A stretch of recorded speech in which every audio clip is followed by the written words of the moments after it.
नमस्कार दोस्तों, कालजयी कृतियाँ में आप सभी का स्वागत है। प्रस्तुत है मुंशी प्रेमचंद द्वारा लिखित उपन्यास गोदान का 23वां भाग। उपन्यास के पिछले भाग में आपने सुना कि होरी के गांव में खेतों की बुआई शुरू हो गई थी, पर बैल न होने के कारण होरी के खेत पड़ती पड़े थे। दूसरों के खेतों में बुआई करने से जो कुछ अनाज मिलता वह पूरे परिवार का पेट भरने को काफ़ी न था। ऐसे में दाता दीन ने होरी के सामने प्रस्ताव रखा कि वह होरी के खेतों की बुआई करा देगा, पर फसल में आधे का साझेदार होगा। होरी के सामने दूसरा कोई विकल्प न था, सो उसने यह प्रस्ताव स्वीकार कर लिया। इधर दाता दीन का बेटा माता दीन होरी के घर आने जाने लगा था और किसी न किसी बहाने झुनिया से बात करने का अवसर ढूंढता रहता था। आगे क्या हुआ जानने के लिए सुनिए गोदान का 23वां भाग। अब की ऊख की पैदावार अच्छी न थी, इसलिए यह डर भी था कि माल न पड़ेगा, और जब गुड़ के भाव मिल की चीनी मिलेगी तो गुड़ लेगा ही कौन। सभी ने बयाने ले लिए। होरी को कम से कम 100 रुपये की आशा थी। इतने में एक मामूली गोई आ जाएगी, लेकिन महाजनों का क्या करें। दाता दीन, मंगरू, दुलारी, झिंगुरी सिंह सभी तो प्राण खा रहे थे। अगर वह महाजनों को देने लगेगा तो 100 रुपये सूद भर को भी न होंगे। कोई ऐसी जुगत न सोचती थी कि ऊख के रुपए हाथ में आ जाएं और किसी को खबर न हो। जब बैल घर आ जाएंगे तो कोई क्या कर लेगा। गाड़ी लदेगी तो सारा गांव देखेगा ही। तौल पर जो रुपए मिलेंगे वह सबको मालूम हो जाएंगे। संभव है मंगरू और दाता दीन हमारे साथ साथ रहें। इधर रुपए मिले, उधर उन्होंने गर्दन पकड़ी। शाम को गिरधर ने पूछा, तुम्हारी ऊख कब तक जाएगी होरी काका? होरी ने झांसा दिया, अभी तो कुछ ठीक नहीं है भाई, तुम कब तक ले जाओगे? गिरधर ने भी झांसा दिया, अभी तो मेरा भी कुछ ठीक नहीं है काका। और लोग भी इसी तरह की उड़न घाइयाँ बताते थे। किसी को किसी पर विश्वास न था। झिंगुरी सिंह के सभी ऋणियाँ थे और सबकी यही इच्छा थी कि झिंगुरी सिंह के हाथ रुपए न पड़ने पाए, नहीं तो वह सबका सब हजम कर जाएगा। जब दूसरे दिन असामी फिर रुपए मांगने जाएगा तो नया कागज, नया नजराना, नई तहरीर। दूसरे दिन शोभा आकर बोला, दादा कोई ऐसा उपाय करो कि झिंगुरी सिंह को हैजा हो जाए, ऐसा गिरे कि फिर न उठे। होरी ने मुस्कराकर कहा, क्यों, उसके बाल बच्चे नहीं हैं? उसके बाल बच्चों को देखें कि अपने बाल बच्चों को देखें, वह तो 2-2 मेहरियों को आराम से रखता है। यहाँ तो एक को रूखी रोटी भी मैसर नहीं। सारी जमा ले लेगा, एक पैसा भी घर न लाने देगा। मेरी तो हालत और भी खराब है भाई। अगर रुपए हाथ से निकल गए तो तबाह हो जाऊंगा। गोई के बिना तो काम न चलेगा। अभी तो 2-3 दिन ऊख ढोते लगेंगे। जो ही सारी ऊख पहुंच जाए, जमादार से कहीं कि भैया कुछ ले ले, मगर ऊख झटपट तौल दे, दाम पीछे देना। इधर झिंगुरी से कह देंगे अभी रुपए नहीं मिले। होरी ने विचार करके कहा, झिंगुरी सिंह हमसे तुमसे कई गुना चतुर है शोभा। जाकर मुनीम से मिलेगा और उसी से रुपए ले लेगा। हम तुम ताकते रह जाएंगे। जिस खन्ना बाबू का मिल है उन्हीं खन्ना बाबू की महाजनी कोठी भी है, दोनों एक हैं। शोभा निराश होकर बोला, न जाने इन महाजनों से कभी गला छूटेगा कि नहीं। होरी बोला, इस जन्म में तो कोई आशा नहीं है भाई। हम राज नहीं चाहते, भोग विलास नहीं चाहते, खाली मोटा झोटा पहनना है और मोटा झोटा खाना और मर्जात के साथ रहना चाहते हैं, वह भी नहीं सधता। शोभा ने धूर्तता के साथ कहा, मैं तो दादा इन सबों को अब की चकमा दूंगा। जमादार को कुछ दे दिलाकर इस बात पर राजी कर लूँगा कि रुपए के लिए हमें खूब दौड़ाएं। झिंगुरी कहाँ तक दौड़ेंगे? होरी ने हंसकर कहा, यह सब कुछ न होगा भैया। कुशल इसी में है कि झिंगुरी सिंह के हाथ पांव जोड़ो। हम जाल में फंसे हुए हैं। जितना ही फड़फड़ाओगे उतना ही और जकड़ते जाओगे। तुम तो दादा बूढ़ों की सी बातें कर रहे हो। कटघरे में फंसे बैठे रहना तो कायरता है। फंदा और जकड़ जाए बला से, पर गला छुड़ाने के लिए जोर तो लगाना ही पड़ेगा। यही तो होगा। झिंगुरी घर द्वार नीलाम करा देंगे। करा ले नीलाम। मैं तो चाहता हूँ कि हमें कोई रुपए न दे, हमें भूखे मरने दे, लाते खाने दे, एक पैसा भी उधार न दे। लेकिन पैसा वाले उधार न दे तो सूद कहाँ से पाए? एक हमारे ऊपर दावा करता है तो दूसरा हमें कुछ कम सूद पर रुपए उधार देकर अपने जाल में फंसा लेता है। मैं तो उसी दिन रुपए लेने जाऊंगा जिस दिन झिंगुरी सिंह कहीं चला गया होगा। होरी का मन भी विचलित हुआ। हाँ, यही ठीक है। ऊख तुलवा देंगे, रुपए दाम घात देख कर ले आएंगे। बस बस, यही चाल चलो। दूसरे दिन प्रातःकाल गांव के कई आदमियों ने ऊख काटनी शुरू की। होरी भी अपने खेत में गरासा लेकर पहुंचा। उधर से शोभा भी उसकी मदद को आ गया। पुनिया, झुनिया, धनिया, सोना सभी खेत में जा पहुंची। कोई ऊख काटता था, कोई छीलता था, कोई पूले बांधता था। महाजनों ने जो ऊख कत्ते देखी तो पेट में चूहे दौड़े। एक तरफ से दुलारी दौड़ी, दूसरी तरफ से मंगरू साह, तीसरी ओर से माता दीन और पटेश्वरी और झिंगुरी के पियादे। दुलारी हाथ पांव में मोटे मोटे चांदी के कड़े पहने, कानों में सोने का झुमका, आंख में काजल लगाए, बूढ़े यौवन को रंगे रंगाए आकर बोली, पहले मेरे रुपए दे दो, तब ऊख काटने दूंगी। मैं जितना गम खाती हूँ उतना ही तुम शेर होते हो। 2 साल से एक धेला सूद नहीं दिया, 50 तो मेरे सूद के होते हैं। होरी ने घिघिया कर कहा, भाभी ऊख काट लेने दो, इसके रुपए मिलते हैं तो जितना हो सकेगा तुमको भी दूंगा। न गांव छोड़कर भागा जाता हूँ, न इतनी जल्दी मौत ही आई जाती है। खेत में खड़ी ऊख तो रुपए न देगी। दुलारी ने उसके हाथ से गरासा छीन कर कहा, नीयत इतनी खराब हो गई है तुम लोगों की, तभी तो बरकत नहीं होती। आज 5 साल हुए। होरी ने दुलारी से 30 रुपए लिए थे। 3 साल में उसके 100 रुपए हो गए। तब स्टाम्प लिखा गया। 2 साल में उस पर 50 रुपया सूद चढ़ गया था। होरी बोला, सहुयाइन, नियत तो कभी खराब नहीं की और भगवान चाहेंगे तो पाई पाई चुका दूंगा। हाँ, आजकल तंग हो गया हूँ, जो चाहे कह लो। सहुआइन को जाते देर नहीं हुई कि मंगरू साहब पहुँचे। काला रंग, तोंद कमर के नीचे लटकती हुई, 2 बड़े बड़े दांत सामने जैसे काट खाने को निकले हुए, सिर पर टोपी, गले में चादर। उम्र अभी 50 से ज़्यादा नहीं, पर लाठी के सहारे चलते थे। गठिया का मरज हो गया था, खांसी भी आती थी।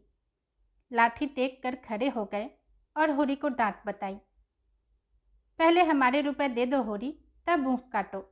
हमने रुपए उधार दिए थे, खैरात नहीं थे। 3 साल हो गए, न सूद न ब्याज। मगर यह न समझना कि तुम मेरे रुपए हजम कर जाओगे। मैं तुम्हारे मुर्दे से भी वसूल कर लूँगा। शोभा मस्खरा था। बोला, तब काहे को घबराते हो साहजी, इनके मुर्दे ही से वसूल कर लेना, नहीं तो 1-2 साल के आगे पीछे दोनों ही सरग में पहुँचोगे। वहीं भगवान के सामने अपना हिसाब चुका लेना। मंगरू ने शोभा को बहुत बुरा भला कहा, जमा मार, बेईमान इत्यादि। लेने की बेर तो तुम लोग दुम हिलाते हो, जब देने की बारी आती है तो गुर्राते हो। घर बिकवा लूँगा, बैल बधिये नीलाम करा लूँगा। शोभा ने फिर छेड़ा, अच्छा ईमान से बताओ साह, कितने रुपए दिए थे जिसके अब 300 रुपए हो गए हैं? जब तुम साल के साल सूद न दोगे तो आप ही बढ़ेंगे। पहले पहल कितने रुपए दिए थे तुमने? 50 ही तो। कितने दिन हुए यह भी तो देखो। 5-6 साल हुए होंगे। 10 साल हो गए पूरे, 11वां जा रहा है। ₹50 के 300 लेते तुम्हें जरा भी शर्म नहीं आती? शर्म कैसी? रुपए दिए हैं कि खैरात मांगते हैं? होरी ने इन्हें भी चिरौरी विनती करके विदा किया। दाता दीन ने होरी के साझे में खेती की थी। बीज देकर आधी फसल ले लेंगे। इस वक्त कुछ छेड़छाड़ करना नीति विरुद्ध था। झिंगुरी सिंह ने मिल के मैनेजर से पहले ही सब कुछ कह सुन रखा था। उनके प्यादे गाड़ियों पर ऊख लदवाकर नाव पर पहुंचा रहे थे। नदी गांव से आध मील पर थी। एक गाड़ी दिन भर में 7-8 चक्कर कर लेती थी और नाव एक खेवे में 50 गाड़ियों का बोझ लाद लेती थी। इस तरह किफ़ायत पड़ती थी। इस सुविधा का इंतजाम करके झिंगुरी सिंह ने सारे इलाके को एहसान से दबा दिया था। तौल शुरू होते ही झिंगुरी सिंह ने मिल के फाटक पर आसन जमा लिया। हर एक की ऊख तौलाते थे, दाम पर पुर्जा लेते थे, खजांची से रुपए वसूल करते थे और अपना पावना काट कर असामी को देते थे। असामी कितना ही रोए चीखे, किसी की न सुनते थे। मालिक का यही हुक्म था, उनका क्या बस। होरी को 120 रुपये मिले। उसमें से झिंगुरी सिंह ने अपने पूरे रुपए सूद समेत काट कर कोई 25 रुपये होरी के हवाले किए। होरी ने रुपए की ओर उदासीन भाव से देखकर कहा, यह लेकर मैं क्या करूँगा ठाकुर, यह भी तुम ही ले लो, मेरे लिए मजूरी बहुत मिलेगी। झिंगुरी ने 2500 रुपये जमीन पर फेंक कर कहा, लो या फेंक दो, तुम्हारी खुशी। तुम्हारे कारण मालिक की घुड़कियाँ खाई और अभी राय साहब सिर पर सवार हैं कि डांड के रुपए अदा करो। तुम्हारी गरीबी पर दया करके इतने रुपए दिए देता हूँ, नहीं तो एक ढेला भी न देता। अगर राय साहब ने सख्ती की तो उल्टे और घर से देने पड़ेंगे। होरी ने धीरे से रुपए उठा लिए और बाहर निकला कि नोखे राम ने ललकारा। होरी ने जाकर 2500 रुपये उनके हाथ पर रख दिए और बिना कुछ कहे जल्दी से भाग गया। उसका सिर चक्कर खा रहा था। शोभा को इतने ही रुपए मिले थे। वह बाहर निकला तो पटेश्वरी ने घेरा। शोभा बरस पड़ा, बोला, मेरे पास रुपए नहीं हैं, तुम्हें जो कुछ करना हो कर लो। पटेश्वरी ने गर्म होकर कहा, ऊख बेची है कि नहीं? हाँ बेची है। तुम्हारा यही वादा तो था कि ऊख बेचकर रुपया दूंगा। हाँ था तो। फिर क्यों नहीं देते? और सब लोगों को दिए हैं कि नहीं? हाँ दिए हैं। तो मुझे क्यों नहीं देते? मेरे पास अब जो कुछ बचा है वह बाल बच्चों के लिए है।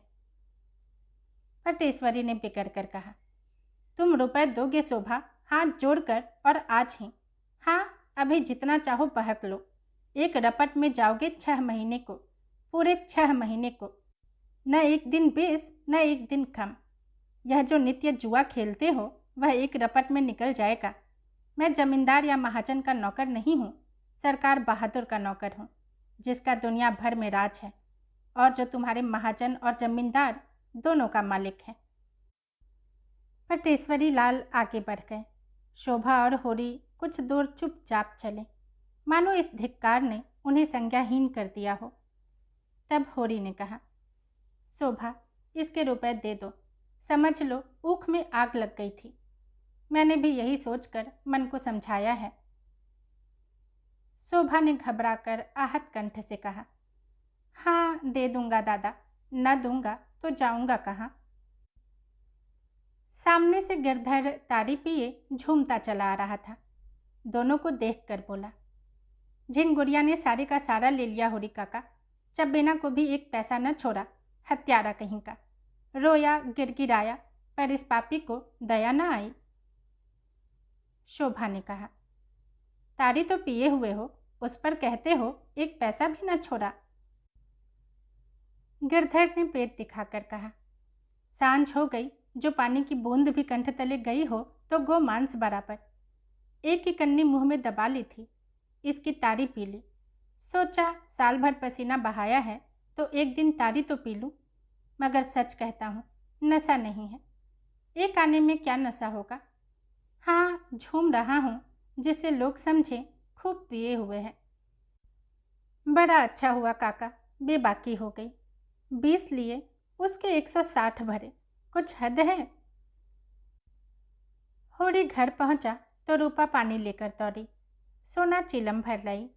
धनिया ने चबेना और नमक लाकर रख दिया और सभी आशा भरी आंखों से उसकी ओर ताकने लगी। झुनिया भी चौखट पर आ खड़ी हो गई थी। होरी उदास बैठा था। कैसे मुंह हाथ धोए, कैसे चबेना खाए। ऐसा लज्जित और ग्लानित था मानो हत्या करके आया हो। धनिया ने पूछा, कितने की तौल हुई? 120 मिले, पर सब वहीं लुट गए, धेला भी न बचा। धनिया सिर से पांव तक भस्म हो उठी। मन में ऐसा उद्वेग उठा कि अपना मुंह नोच ले। बोली, तुम जैसा घामर आदमी भगवान ने क्यों रचा? कहीं मिलते तो उनसे पूछती। तुम्हारे साथ सारी जिंदगी तलक हो गई। भगवान मौत भी नहीं देते कि जंजाल से जान छूटे। उठाकर सारे रुपए बहनोइयों को दे दिए। अब और कौन आमदनी है जिससे गोई आएगी? हल में क्या मुझे जोतोगे या आप जोतोगे? मैं कहती हूँ तुम बूढ़े हुए, तुम्हें इतनी अक्ल भी नहीं आई कि गोई भर के रुपए तो निकाल लेते। कोई तुम्हारे हाथ से छीन थोड़ी लेता। पूस की यह ठंड और किसी की देह पर लगता नहीं। ले जाओ, सबको नदी में डुबा दो। सिसक सिसक कर मरने से तो एक दिन में मर जाना फिर भी अच्छा है। कब तक पुआल में घुसकर रात काटेंगे? और पुआल में घुस भी ले तो पुआल खाकर रहा तो न जाएगा। तुम्हारी इच्छा हो घास ही खाओ, हमसे तो घास न खाई जाएगी। यह कहते कहते वह मुस्करा पड़ी। इतनी देर में उसकी समझ में यह बात आने लगी थी कि महाजन जब सिर पर सवार हो जाए और अपने हाथ में रुपए हों और महाजन जानता हो कि इसके पास रुपए हैं तो आसामी कैसे अपनी जान बचा सकता है। होरी सिर नीचा किए अपने भाग्य को रो रहा था। धनिया का मुस्कराना उसे न दिखाई दिया। बोला, मजूरी तो मिलेगी, मजूरी करके खाएंगे। धनिया ने पूछा, कहाँ है इस गांव में मजूरी और कौन मुंह लेकर मजूरी करोगे? मैं तो नहीं कहलाते। होरी ने चिलम के कई कष्ट लगाकर कहा, मजूरी करना कोई पाप नहीं। मजूर बन जाए तो किसान हो जाता है, किसान बिगड़ जाए तो मजूर हो जाता है। मजूरी करना भाग्य में न होता तो यह सब विपत क्यों आती? क्यों गाय मरती? क्यों लड़का नालायक निकल आता? धनिया ने बहू और बेटियों की ओर देखकर कहा, तुम सबकी सब क्यों घेरे खड़ी हो? जाकर अपना अपना काम देखो। वह और हैं जो हाट बाजार से आते हैं तो बाल बच्चों के लिए 2-4 पैसे की कोई चीज़ ले आते हैं। यहाँ तो यह लोभ लग रहा होगा कि रुपए तुराए कैसे। एक कम ना हो जाएगा? इसी से इनकी कमाई में बरकत नहीं होती। जो खर्च करते हैं उन्हें मिलता है, जो न खा सके उन्हें रुपए मिले ही क्यों? जमीन में गाड़ने के लिए। होरी ने खिलखिलाकर कहा, कहाँ है वह गरी हुई थाती? जहाँ रखी है वहीं होगी। रोना तो यही है कि यह जानते हुए भी कि पैसे के लिए मरते हो, 4 पैसे की कोई चीज़ लाकर बच्चों के हाथ पर रख देते तो पानी में न पड़ जाते। झिंगुरी से तुम कह देते कि 1 रुपया मुझे दे दो, नहीं मैं तुम्हें 1 पैसा न दूंगा, जाकर अदालत में लेना, तो वह जरूर दे देता। होरी लज्जित हो गया। अगर वह झल्ला कर 2500 रुपये नोखेराम को न दे देता तो नोखे क्या कर लेते? बहुत होता बकाया पर 2-4 आना सूद ले लेते, मगर अब तो चूक हो गई। झुनिया ने भीतर जाकर सोना से कहा, मुझे तो दादा पर बड़ी दया आती है। बेचारे दिन भर के थके मांदे घर आए तो अम्मा कोसने लगी। महाजन गला दबाए था तो क्या करते बेचारे। तो बैल कहाँ से आएंगे? महाजन अपने रुपए चाहता है, उसे तुम्हारे घर के दुखरों से क्या मतलब? अम्मा वहाँ होती तो महाजन को मजा चखा देती, अभागा रो कर रह जाता। झुनिया ने दिल लगी की, तो यहाँ रुपए की कौन कमी है? तुम महाजन से जरा हंस बोल कर तो देखो, देखो सारे रुपए छोड़ देता है कि नहीं। सच कहती हूँ, दादा का सारा दुख दलित दर्द दूर हो जाए। सोना ने दोनों हाथों से उसका मुंह दबाकर कहा, बस चुप ही रहना, नहीं तो कह देती हूँ, अभी जाकर अम्मा से माता दिन की सारी कलई खोल दूँ तो रोने लगो। झुनिया ने पूछा। क्या कह दोगी अम्मा से? कहने को कोई बात भी तो हो। जब वह किसी बहाने से घर में आ जाते हैं तो क्या कह दूं कि निकल जाओ, फिर मुझसे कुछ ले तो नहीं जाते, कुछ अपना ही दे जाते हैं। सिवा मीठी मीठी बातों के वह झुनिया से कुछ नहीं पा सकते, और अपनी मीठी बातों को महंगे दामों पर बेचना भी मुझे आता है। मैं ऐसी अनाड़ी नहीं हूँ कि किसी के झांसे में आ जाऊँ। हाँ, जब जान जाऊँगी कि तुम्हारे भैया ने वहाँ किसी को रख लिया है, तब की नहीं चलाती। तब मेरे पर किसी का कोई बंधन न रहेगा। अभी तो मुझे विश्वास है कि वह मेरे हैं, और मेरे कारण उन्हें गली गली ठोकर खाना पड़ रहा है। हंसने बोलने की बात न्यारी है, पर मैं उनसे विश्वासघात कभी न करूँगी। जो 1 से 2 का हुआ वह किसी का नहीं रहता। शोभा ने आकर होरी को पुकारा और पटेश्वरी के रुपए उसके हाथ में रखकर बोला, भैया तुम जाकर ये रुपए लाला को दे दो। मुझे उस घड़ी न जाने क्या हो गया था। होरी रुपए लेकर उठा ही था कि शंख की ध्वनि कानों में आई। गांव के उस सिरे पर ध्यान सिंह नाम के एक ठाकुर रहते थे। पलटन में नौकर थे और कई दिन हुए 10 साल के बाद रजा लेकर आए थे। बगदाद, अदन, सिंगापुर, बर्मा चारों तरफ घूम चुके थे। अब ब्याह करने की धुन में थे, इसीलिए पूजा पाठ करके ब्राह्मणों को प्रसन्न रखना चाहते थे। होरी ने कहा, जान पड़ता है 7 अध्याय पूरे हो गए, आरती हो रही है। शोभा बोला, हाँ जान तो पड़ता है, चलो आरती ले लें। होरी ने चिंतित भाव से कहा, तुम जाओ, मैं थोड़ी देर में आता हूँ। ध्यान सिंह जिस दिन आए थे सबके घर सेर सेर भर मिठाई बहना भेजी थी। होरी से जब कभी रास्ते में मिल जाते कुशल पूछते। उनकी कथा में जाकर आरती में कुछ न देना अपमान की बात थी। आरती का थाल उन्हीं के हाथ में होगा, उनके सामने होरी कैसे खाली हाथ आरती ले लेगा। इससे तो कहीं अच्छा है कि वह कथा में जाए ही नहीं। इतने आदमियों में उन्हें क्या याद आएगी कि होरी नहीं आया। कोई रजिस्टर लिए तो बैठा नहीं है कि कौन आया कौन नहीं आया। वह जाकर खाट पर लेट गया, मगर उसका हृदय महसूस महसूस कर रह जाता था। उसके पास एक पैसा भी नहीं है, तांबे का एक पैसा। आरती के पुण्य और महात्म्य का उसे बिल्कुल ध्यान था। बात थी केवल व्यवहार की। ठाकुर जी की आरती तो वह केवल श्रद्धा की भेंट देकर ले सकता था, लेकिन मर्यादा कैसे तोड़े, सबकी आंखों में हेठा कैसे बने। सहसा वह उठ बैठा। क्यों मर्यादा की गुलामी करे, मर्यादा के पीछे आरती का पुण्य क्यों छोड़े। लोग हंसेंगे, हंस ले, उसे परवाह नहीं है। भगवान उसे कुकर्म से बचाए रखे और वह कुछ नहीं चाहता। वह ठाकुर के घर की ओर चल पड़ा।